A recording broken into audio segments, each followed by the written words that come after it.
চলো খ্রিস্টান ধর্মের মানুষেরা তারা জাতীয় মানুষেরা যখন এই কিতাবটা পড়ল তারা মাইকেল ইজহারকে বলেছিল মাইকেল ইজহার আপনি তো আপনার ধর্মকে ছোট করেছেন, আপনি তো আপনার ধর্মকে মুছে নামিয়ে দিয়েছেন, আপনি যে পুস্তকটা লিখেছেন, আপনি যে বইটা লিখেছেন, এই বইয়ের মধ্যে 100 মানুষের জীবন লিখেছেন, মুহাম্মদের করে মুসলমানদের নেতা তার জীবন লিখেছেন, খ্রিস্টানদের নেতা খ্রিস্টানদের তার নাম লিখেছে, যুবকেরা তরুণরা করে বড় বড় করে জীবন লিখেছে, 100 মানুষের মহাপণ্ডিতদের নাম লিখেছে। কিন্তু আপনার পুস্তকের মধ্যে আপনি আপনার ধর্মকে ছোট করেছেন, এই পুস্তকের মধ্যে খ্রিস্টান ধর্ম অবলম্বন করে খ্রিস্টান ধর্ম আপনি পিছনে রাখেন, কিন্তু মুহাম্মদ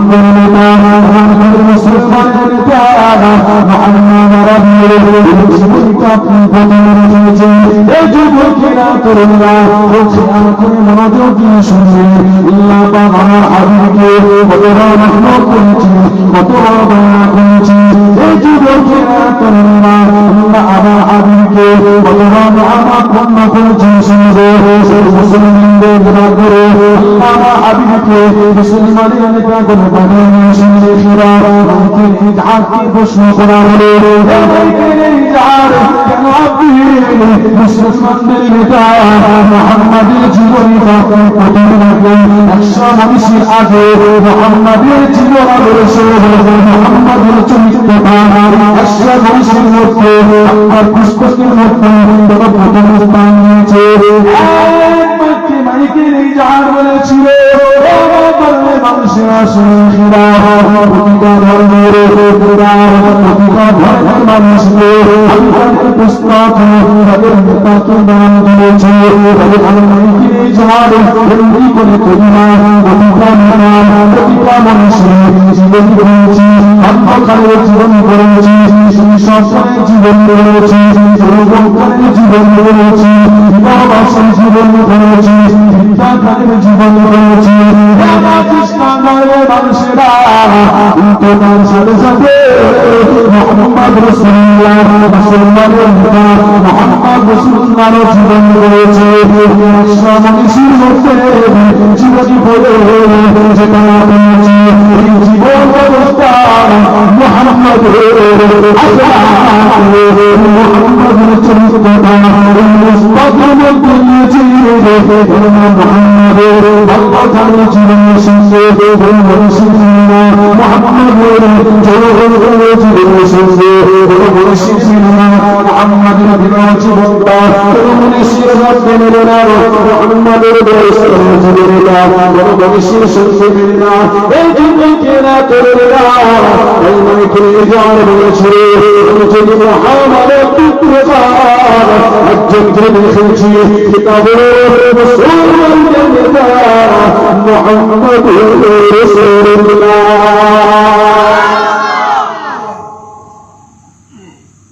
আমি 100 মনীষীর আমি জীবনী পড়ে যাবে আমার পুস্তকে তুলেছি, বাজারে যখন আমার এই পুস্তকটা যাবে মানুষ তখন বলবে মাইকেল ইজহার প্রতারণা করেছে, কেননা তার ধর্মের নেতাকে সে প্রথমে দিয়েছে তার ধর্মকে প্রচার করার জন্য, কিন্তু না আমি পুস্তকটা লিখেছি 100 মনীষীর জীবনী, কিন্তু আমি সমস্ত মনীষীর জীবনের সঙ্গে মুহাম্মাদের জীবন আদর্শকে দিয়েছি।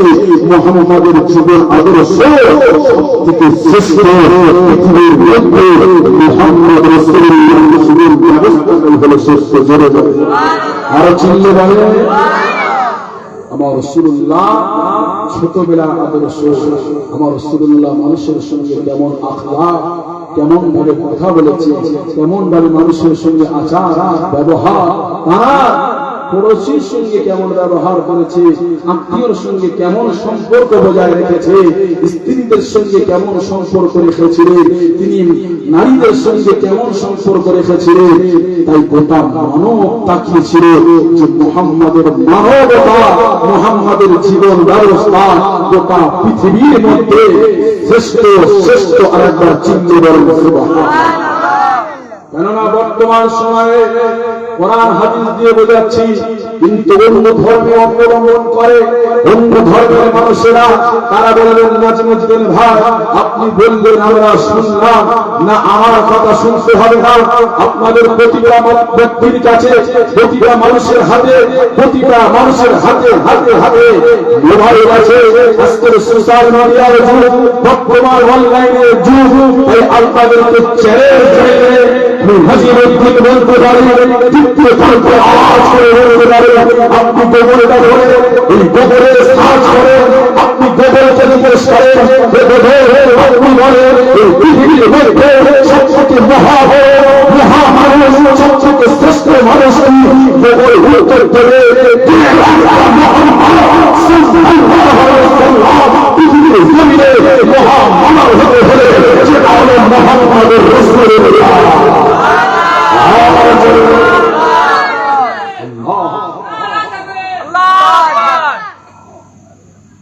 যদি নাজমুদ্দিনের কথা ভুল হয়, এই ভাইয়ের কাছে কার্ড আছে, আমার এই ভাইয়ের কাছে কার্ড আছে, কার্ড নিয়ে নেবেন। ধন্যবাদ। কালকে আমাকে ফোন করবে, চ্যালেঞ্জ, ওপেন চ্যালেঞ্জ করে যাচ্ছে আমি। গোগল তো কারোর ধর্মের হয়ে কথা বলবেন, ভুল বলছি, ভুল কালকে প্রমাণ করবে। জলসাটা হয়ে গেলে সঙ্গে সঙ্গে থাকবো তো, আমি ওখানে থাকবো তো। যদি ভুল বলি আমাকে কিন্তু প্রমাণ করবেন তুমি গোগলকে। এটা একবার সার্চ করে দেখবে, কিন্তু একবার আমাকে জানাবে না, জানাবে এই জানাবে তো যে ভাইজান না আপনি ঠিক বলেছেন। তাহলে আমি বলবো যে আমি এই জলসায় গিয়ে বলেছি, অন্তত আমার জীবনটা সার্থক হয়েছে যে আমি কথাটা বলেছি। তারা পরীক্ষা করে যাচাই করে দেখেছে যে না সত্যি পৃথিবীর জমিনে মহামানব হতে গেলে মুহাম্মদুর রাসূলুল্লাহ, সকলে বলেন সাল্লাল্লাহু আলাইহি আশিরাতেরা যুবকেরা তরুণেরা প্যারা নবী পাকের বেনিটেরা ইল্লা হাবিবকে দুনিয়া জমিনে ওয়া মা আরসালনাকা ইল্লা রাহমাতাল লিল আলামিন ইল্লা বাশিরান কিয়ামতে জানিয়ে দিলে আমি আল্লাহ তাআলা আমার বন্ধুকে, আমার হাবিবকে আমি আল্লাহ রহমত করে বানিয়েছি। এই যুবকেরা তরুণেরা আমার নবী পাকের আদর্শ শুনবে। এক ব্যক্তি ব্যক্তি আমার নবী পাকের কাছে আসতে লাগলেন। সাহাবারা করে 10 জন এসছে কি 5 জন এসছে, সকলে মিলে এই মেহমানদারি করার জন্য একজন করে ভাগ করে নিত। আমার নবী পাককে একটা মেহমান হিসাবে দিয়েছে। এই মেহমানটা ছিল ইহুদি মানুষ, ছিল রাসূলুল্লাহ। এই মেহমানদারি করার জন্য এই ব্যক্তিটাকে সুন্দর করে খাওয়ানো এবং তাকে আরামের জায়গা করে দেওয়া হয়েছিল। ইহুদি মানুষটা কি করলে আমার নবী পাকের এই বিছানাতে পেশাব করে দিয়েছিল, রাসূলুল্লাহর বিছানাতে পায়খানা করে দিয়েছিল। হতে হতে সূর্য উদয় হতে হতে সন্ধ্যা করতে থাকতে সোজা পূর্বে পূর্বে ইহুদি মানুষটা আমার নবী পাকের ঘর থেকে বার হয়ে চলে গিয়েছিল। এই যুবকেরা তরুণেরা শুনবে আমার হাবিবকে কত বড় রহমত করে দুনিয়া জমিনে পাঠিয়েছিল। এই ব্যক্তিটা যখন ঘুরে চলে হঠাৎ করে ইহুদি মানুষটা মনে পড়ে যায়, আমার তরবাল আমি ফেলে চলে এসেছি, কি করে আমি থাকবো, তবে তরবাল ছাড়া তো চলতে পারি না। এই যুবকেরা তরুণেরা বর্তমান সময় এই মানুষটা যদি পথ চলতে তার কাছে একটা তরবাল প্রাপ্ত শশী হিসাবে এই যুবকেরা তরুণেরা আমার নবী পাকের প্রেরিত শুনে রেখে দাও। ইহুদি মানুষটা রাস্তায় গিয়ে মনে পড়ে যায়, আবার পুনরায় ফিরে আসে তলোয়ারটা নেওয়ার জন্য। আমার মনে একটা ভয় আছে, মুহাম্মাদের বিছানাতে আমি বিশ্রাম করে দিয়েছি, মুহাম্মাদের বিছানাতে আমি পায়খানা করে দিয়েছি, না জানি আমাকে পকড়াও করবে, না জানি আমাকে ধরে ফেলবে। এই যুবকেরা তরুণেরা লুকিয়ে লুকিয়ে লুকিয়ে লুকিয়ে আসতে লাগলো।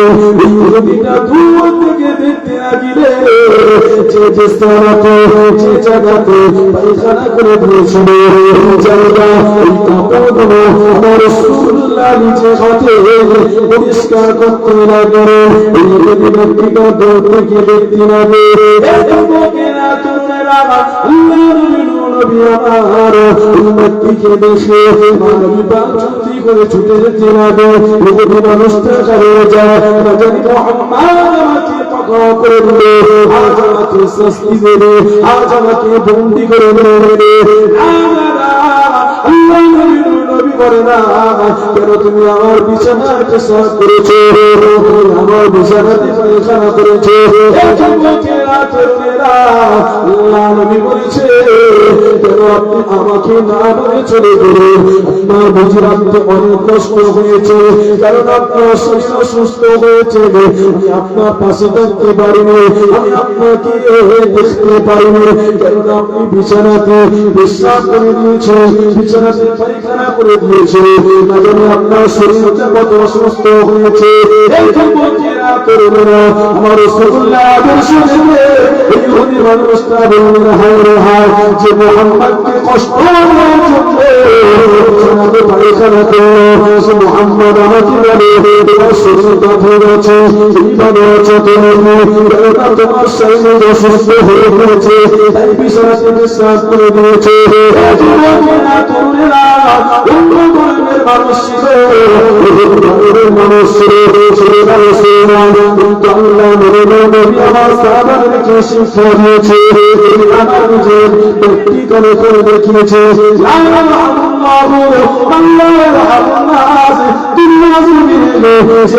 সৃষ্টির প্রতি দয়া করে না, সৃষ্টির প্রতি দয়া করে না, সৃষ্টির প্রতি করুণা করে না। এই যুবকেরা আমার জানাতে লাগবে, কিয়ামতের দিনে এই ব্যক্তি আল্লাহ পাকের দয়া পাবে না। এই যুবকেরা তরুণরা একেবারে খ্রিস্টান, একেবারে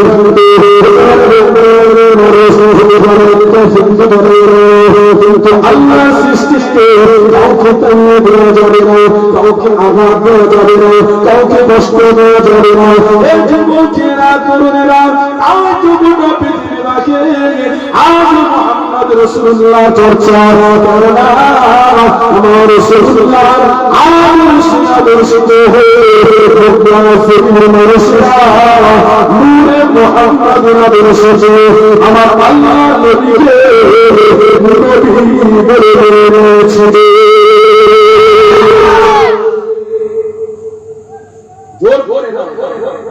সেদিন এক ব্যক্তি সোশ্যাল মিডিয়াতে বলেছে যে মুহাম্মদ এক হাতে তরোয়ার, এক হাতে কোরআন নিয়ে ইসলাম প্রচার করেছে। জোরে বলেন না নাউযুবিল্লাহ।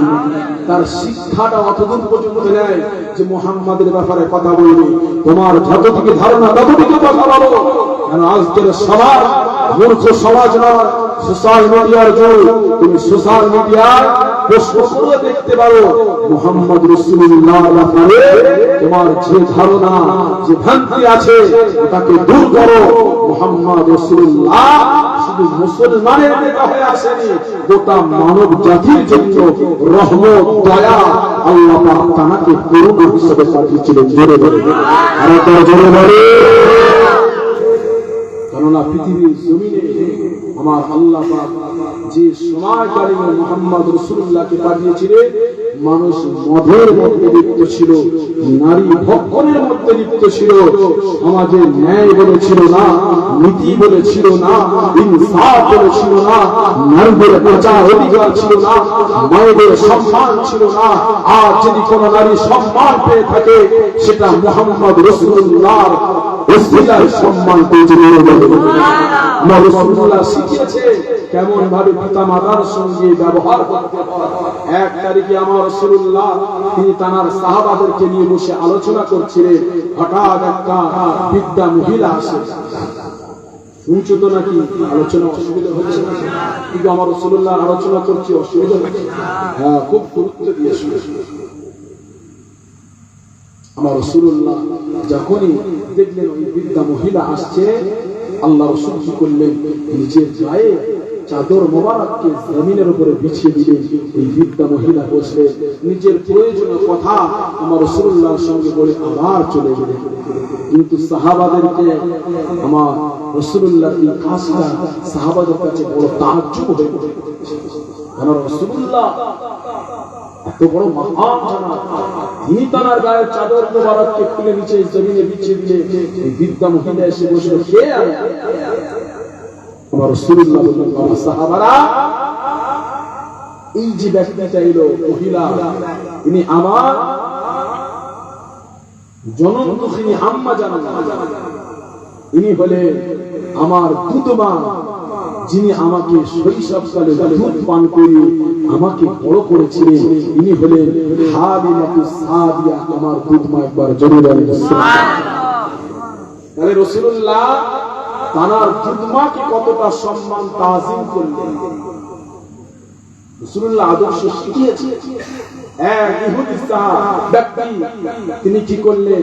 রাসূলুল্লাহর মসজিদে নববী রয়েছে, এই মসজিদে নববীতে এসে সাহাবাদেরকে, রাসূলুল্লাহ আসহাবে সুফফাদেরকে নিয়ে কিতাবের তালিম শিক্ষা দিচ্ছেন। এক ইহুদি ব্যক্তি এসে কি করলেন? দাঁড়িয়ে দাঁড়িয়ে দাঁড়িয়ে দাঁড়িয়ে এই মসজিদে নববীতে পেশাব করতে লাগলেন। হযরত ওমর রাদিয়াল্লাহু তাআলা দাঁড়িয়ে এত বড় সাহস, মসজিদে নববীর মধ্যে এসে পেশাব তাওয়াল খারবার করলেন। রাসূলুল্লাহ বললেন, বাবা ওমর, শান্ত হও, শান্ত হও। আল্লাহ পাকের নবী আমার এই ইহুদি ব্যক্তিটা কি করলেন? পেশাব করার পরে তাকে কাছে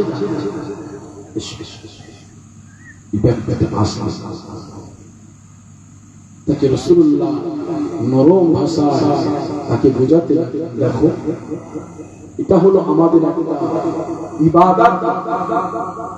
মসজিদ, এই শব্দটা এসেছে সাজাদা ইয়াসজুদু, সিজদা করা, তার থেকে মসজিদ সিজদা করার জায়গা, আমাদের ইবাদতের উপাসনার জায়গা। এই জায়গাটা হলো পবিত্র রাখতে হয়। এখানে অপবিত্র করলে আমাদের ইবাদত, আমাদের উপাসনা সঠিক হবে না।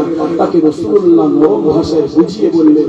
আল্লাহ রাসূলের সাহাবাদেরকে নবী পাক বললেন, বাবা সাহাবারা, ওই ইহুদি ব্যক্তিটা হতে পারে অন্য ধর্মে, কিন্তু দেখো তোমরা যখন ওই ব্যক্তি পেশাব করছে, তার পেশাবকে আটকে তার উপরে আঘাত করবেন বা তাকে ধমকাবে, চমকাবে, তাকে নিষেধ করবে, ওই ব্যক্তির পেশাবটাকে বন্ধ করার জন্য তার শরীরে কোন রোগ এসে যেতে পারে, বড় রোগ এসে যেতে পারে।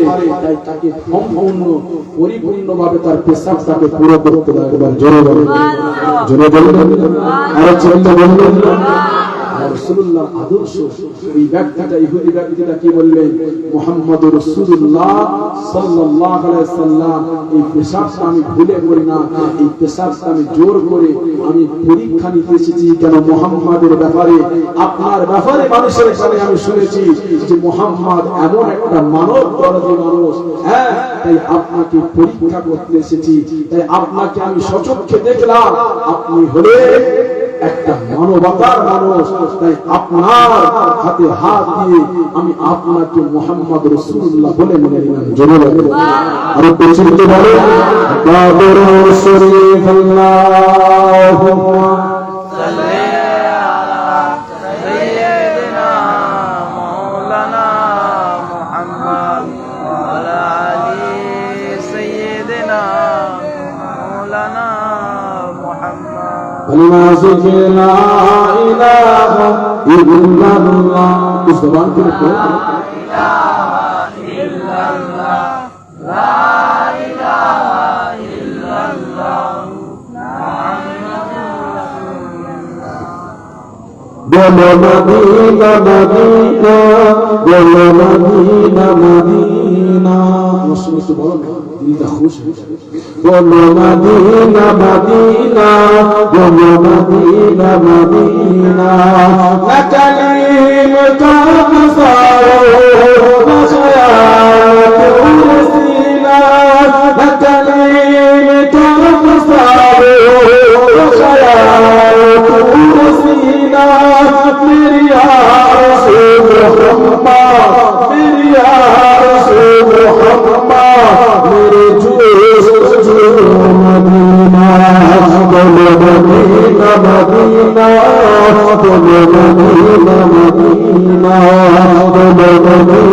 মদিনা বলো মদিনা মদিনা मेरा दिल तरफ लगा गए मेरा चल रहा है सीना मेरा दिल तरफ लगा गए मेरा चल रहा है सीना ये दवा मिलेगी ये दवा मिलेगी मुझे ले चलो मदीना बोलो मदीना मदीना बोलो मदीना मदीना बोलो मदीना मदीना बोलो मदीना मदीना मेरी दोनों बातें न कोई कमी रही थी मेरी दोनों बातें न कोई कमी रही थी मदद मोहम्मद मदद मोहम्मद उमर गया सफीना बोलो मदीना मदीना बोलो मदीना मदीना चलो बोलो मदीना मदीना बोलो मदीना मदीना ये बीमार क्या ये बीमार क्या मगरिब हो मदीना ये बीमार क्या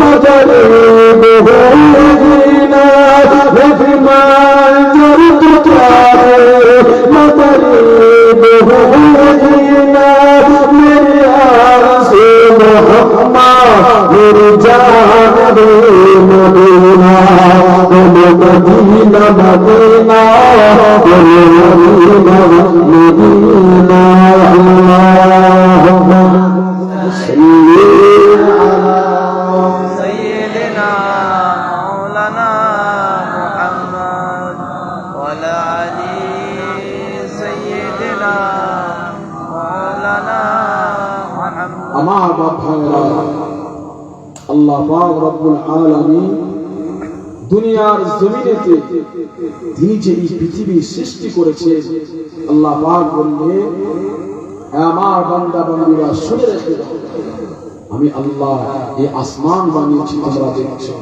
কত সুন্দর করে সাজিয়েছি এই জমিন দেখছো কত সুন্দর করে আমি আল্লাহ সাজিয়েছি কখনো পাহাড়ের প্রয়োজন হয়েছে জমিনকে সাজাতে আমি আল্লাহ সেখানে পাহাড় দিয়ে সাগর সেখানে সাগর দিয়ে আমি আল্লাহ গাছপালা কত সুন্দর করে পৃথিবীটা সাজিয়েছি তোমরা কি মনে করো এই এত বড় আসমান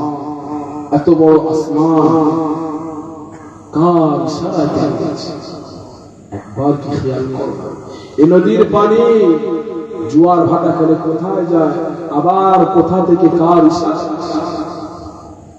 একবার কি তোমরা খেয়াল করো এই দুনিয়ার জমিনটা কার ইশারায় দাঁড়িয়েছে কিন্তু একজন রয়েছে তিনি হলেন কে লিল্লাহি মা ফিস সামাওয়াতি ওয়া মা ফিল আরদ যিনি আসমান জমিনের মালিক তিনি হলেন আমাদের মালিক আল্লাহ জোরে বলেন তিনি কে আমাদের একবার জবান খুলে বলেন আল্লাহ আর একবার জোরে বলেন আল্লাহ আর জোরে বলেন আল্লাহ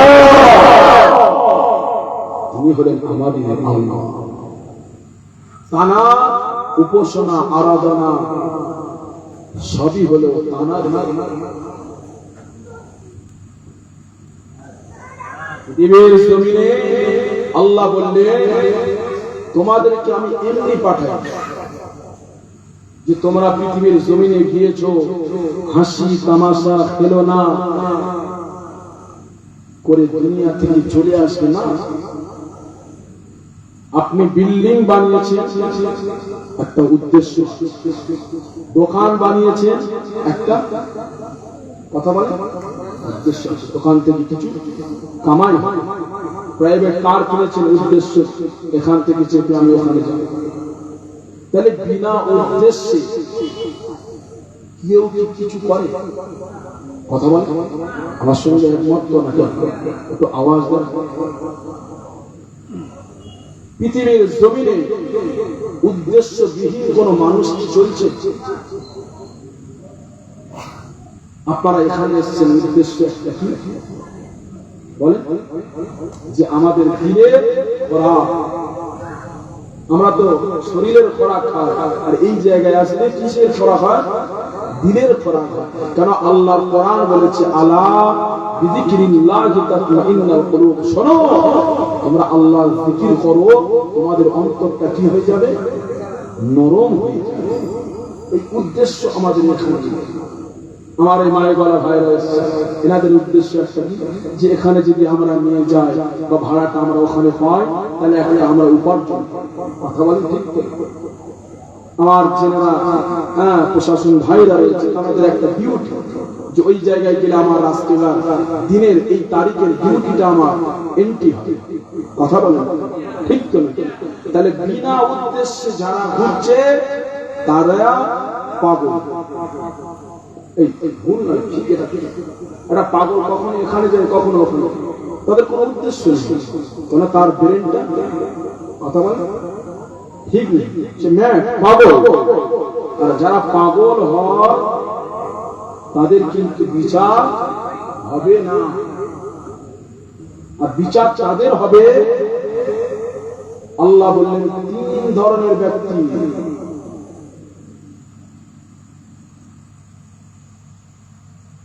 আর এই দুনিয়ার জমিনে আল্লাহ বললেন ওয়ামা খালাকতুল জিন্না ওয়াল ইনসা ইল্লা লিয়াবুদুন, তোমাদেরকে পাঠিয়েছি আমার একটা উদ্দেশ্য রয়েছে। তো উদ্দেশ্যটা হলো কি শোনো, ইল্লা লিয়াবুদুন, আমার দাসত্ব এবং আমার কি করবে? এই আমার দিকে তাকাও, চায় না 24 টাকা দাও। এত এর মজুদটা খারাপ হয়ে গিয়েছে, ধীরে ধীরেই চলছে। এই এখন সমাজটা চলছে চলছে, যেখানে ফিরে সবাই চলছে, যেখানে ফিরি জিনিসটা কি ভালো না? তুমি দেখবে একটা পাখি সে মেহনত করে একটা জায়গাতে উড়ে উড়ে উড়ে উড়ে আর একটা জায়গায় গিয়ে খাদ্য সঞ্চয় করে, কিন্তু পাখিকে যখন ফিরি তার সামনে দেয়া হবে কোনো দানা, কিন্তু তার খারাপই আছে, কেন ফিরি খাওয়াচ্ছে মানে তার বন্দি করার কোনো ব্যবস্থা হচ্ছে। ভাবে বর্তমান সময়ে ফিরির দিকে ছোট না, ফিরি খাওয়ালে মনে করবে কোনো ফাঁদ রয়েছে কিছু। বর্তমান পরিস্থিতি তাই চলছে। স্কুলে ডিম দেওয়া হচ্ছে, ভাত দেওয়া হচ্ছে, কখনো মুরগির গোশত দেওয়া হচ্ছে, কিন্তু স্কুলে পড়াবার মতো শিক্ষক সেটা দিচ্ছে। ভুল বলছি? খোঁজ নিয়ে দেখো, শুধু কাককে ভাত ছড়িয়ে দিচ্ছে, কাক একটা একটা করে খুঁটে খুঁটে খাচ্ছে। আসল যেটা মকসুদ সেদিকে কারণ লক্ষ্য। এরা জানে আমার তো হয়ে যাচ্ছে, আমার ছেলেরা যে অন্তত দুপুরবেলা ভাতটা পাচ্ছে, কিন্তু এর পরের জন্ম যেটা সেটা কিন্তু খারাপ হচ্ছে না, খারাপই হচ্ছে। কেন শিক্ষা আজকে উঠে যাচ্ছে আস্তে আস্তে। কোরআন বলেছে সর্বপ্রথম আমার রাসূলুল্লাহর উপরে যখন আসমান থেকে একটা প্রথম বার্তা এসেছিল রাসূলুল্লাহর উপরে, সর্বপ্রথম সেই বার্তাটা মেসেঞ্জারটা কিন্তু এসেছিল পড়ো। সেই বার্তাটা কি এসেছিল? এই কথা বল, ইকরা। আল্লাহ রাসূলকে জিবরাইল আলাইহিস সালাম সর্বপ্রথম যখন ওহী নিয়ে এসেছিলেন তখনই বলেছিলেন ইকরা, পড়ো। আমার রাসূলুল্লাহ বললেন আমি পড়বো না বা পড়তে জানি না, কিন্তু রাসূলুল্লাহ পড়েননি। যখন 3 বারের বারে আমার রাসূলুল্লাহ সিনাকে জিবরাইলের সিনা বরাবর চাপ দিয়ে বললেন হাবিব আপনি পড়েন বিসমি রাব্বিকাল্লাযী খালাক, সেই প্রভুর নামে যিনি আপনাকে সৃষ্টি করেছে। আমার রাসূলুল্লাহ তখনই পড়া শুরু করলেন। আর চিল্লে বলেন। তাহলে পৃথিবীর জমিনে আমার রাসূলুল্লাহর উপরে প্রথম বার্তাটা যেটা এসেছিল সেটা পড়ো। আজকের সমাজে পড়া করে দিচ্ছে, বলছে খাও আর ভোর। এই ভুল বলছি? কিন্তু এটা আমাদের প্রজন্মের জন্য বর্তমান। মুসলমান ঘরে ছেলেরা, যুবকেরা, তরুণীরা, এ নবী পাকের প্রেমিকেরা, বিচার কোনো প্রশ্ন হবে না, বিচার কোনো যন্ত্র হবে না। আল্লাহ পাকের কোরআন জানাতে লাগলেন, ওয়ালাকাদ যারা'না লিজাহান্নামা কাসীরাম মিনাল জিন্নি ওয়াল ইনস। আমি আল্লাহ পাক বেশি সংখ্যক এই জাহান্নামকে ভরে নেব মানব জাতি থেকে এবং জিন জাতি, তাহলে সকলকে আমি আমার জাহান্নামে দেব না। আমার আল্লাহ পাক জানাতে লাগলেন, যাদেরকে জাহান্নামে দেব, আল্লাহ যাদেরকে শক্তি দিয়েছিলাম, যাদেরকে সোনার ক্ষমতা দিয়েছিলাম, বিকাশ শক্তি দিয়েছিলাম, আল্লাহ পাক জানাতে লাগলেন, ওয়ালাকাদ যারা'না লিজাহান্নামা কাসীরাম মিনাল জিন্নি ওয়াল ইনস লাহুম কুলুবুন ইয়াফকাহুনা বিহা ওয়া লাহুম আ'য়ুনুন লা ইবসিরুনা বিহা ওয়া লাহুম আযানুন লা ইয়াসমা'ুনা বিহা। ও বান্দারে, আমি আল্লাহ পাক তোমাকে চোখ দিয়েছিলাম দেখার জন্য, সঠিকটাকে দেখো, একে বিচার করো, অসত্যকে অসত্য না। আমার বান্দারে, কান দিয়েছিলাম শ্রবণ করার জন্য, সঠিকটা শোনার জন্য, বিচার করার জন্য। আমার বান্দা, আমি আল্লাহ পাক তোমাকে শক্তি দিয়েছিলাম, লাহুম কুলুবুন ইয়াফকাহুনা বিহা, সঠিকটাকে বোঝার জন্য। আমার আল্লাহ পাক জানায়, যারা বুঝে বোঝে না, যারা দেখে দেখে না, যারা শুনে শুনে না, আল্লাহ পাক কোরআনে জানাতে লাগলেন, লাকাদ খালাকনাল ইনসানা ফি আহসানি তাকওয়িম। আমি আল্লাহ সমস্ত মখলুকাতের মধ্যে, আমি আল্লাহ শ্রেষ্ঠ মখলুক, আল্লাহ মানবকে করে পাঠিয়েছি, সুন্দর করে পাঠিয়েছি। কিন্তু আল্লাহ এই আয়াতের মধ্যে জানালেন, আল্লাহ তাদেরকে শোনার শক্তি দিয়েছি, বোঝার শক্তি দিয়েছি, দেখার শক্তি দিয়েছি। যারা বুঝে না, যারা দেখে দেখে না, যারা দুনিয়ার জমিনে বুঝে বোঝে না, আল্লাহ পাক জানিয়ে দিলাম, উলাইকা কাল আনআম, তারা হলো চরপে জন্তু, তার থেকে আরো নিকৃষ্ট। উলাইকা কাল আনআম বাল হুম আদাল, উলাইকা হুমুল গাফিলুন। আল্লাহ বললেন, এরা হলো ক্ষতিগ্রস্তের মধ্যে, এরা হলো ক্ষতিগ্রস্তের মধ্যে পড়ে যাবে। এই যুবকেরা, তরুণেরা, এই মুহাম্মদ রাসূলুল্লাহকে আমার আল্লাহ পাক মানব জাতির জন্য আল্লাহ পাক রহমত করে পাঠিয়েছিলেন। এটা বোঝানোর জন্য আগে আমি পিছিয়ে আসলাম। যুবকেরা, তরুণেরা, এই আল্লাহ পাক জানিয়ে দিলেন, আমার বান্দা বান্দীরা কেমন ভাবে খাবে, কেমন ভাবে শোবে, কেমন ভাবে ব্যবসা করবে, কেমন ভাবে লেনদেন করবে, স্ত্রীর সঙ্গে কেমন ব্যবহার করবে, স্ত্রীর সঙ্গে স্বামী কেমন ব্যবহার করবে, স্বামীর সঙ্গে স্ত্রী কেমন ব্যবহার করবে। এক কথায় দুনিয়ার জমিনে তোমার বাস্তব জীবনটাকে শোনাও শোনা। তুমি বাস্তব জীবনটা যদি কামিয়াবির মধ্যে আনতে চাও, আল্লাহ পাক জানিয়ে দিতে লাগলেন, লাকাদ খালাকনাল ইনসানা ফি আহসানি তাকওয়িম। আমি আল্লাহ আমার হাবিবকে গোটা মানব জাতির জন্য নমুনা করে পাঠিয়েছি। গোটা